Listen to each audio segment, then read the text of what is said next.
बहुत समय पहले कन्नौज में विक्रमादित्य नाम का एक राजा राज्य करता था।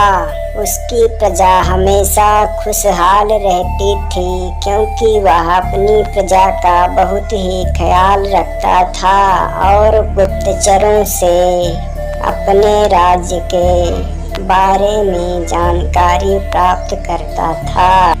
और कभी कभी वह खुद वेश बदलकर अपने राज्य का भ्रमण किया करता था।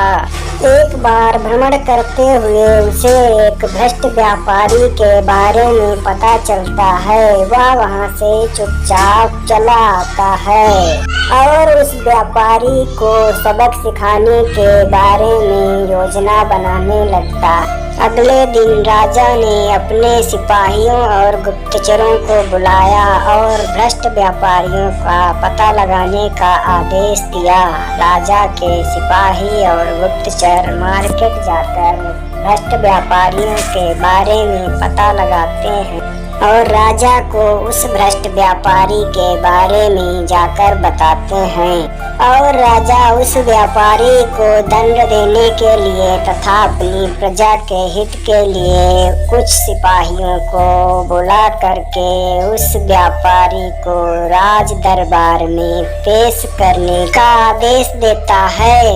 राजा से आज्ञा लेकर उस भ्रष्ट व्यापारी को राज दरबार में पेश करने के लिए सिपाही अगले दिन सादी वेशभूषा में कुछ साथियों के साथ मार्केट जाकर उस व्यापारी को रंगे हाथ मिलावटी घी बेचते हुए पकड़ते हैं। उस दुष्ट व्यापारी को राज दरबार में पेश करने के लिए सिपाही उसे बीच बाजार से होते हुए राज दरबार की तरफ प्रस्थान करते हैं। कुछ देर चलने के बाद वे राज दरबार के निकट पहुंच जाते हैं और उस दुष्ट व्यापारी को राजा के सामने ले जाकर पेश कर देते हैं।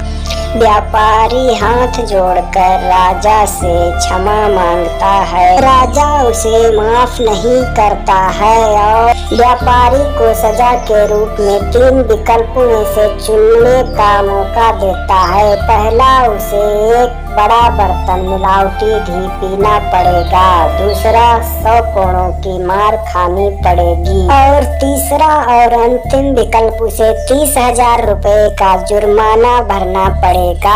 पहले व्यापारी बड़ा बर्तन मिलावटी घी पीने का चुनाव करता है, लेकिन पूरी कोशिश के बावजूद वह आधा बर्तन घी ही पी सका। फिर वह दूसरा विकल्प चुनता है, लेकिन बहुत कोशिश के बावजूद 50 कोड़ों की मार ही वह झेल सका। अंत में उसने 30,000 रुपए जुर्माना दिया और घर चला गया।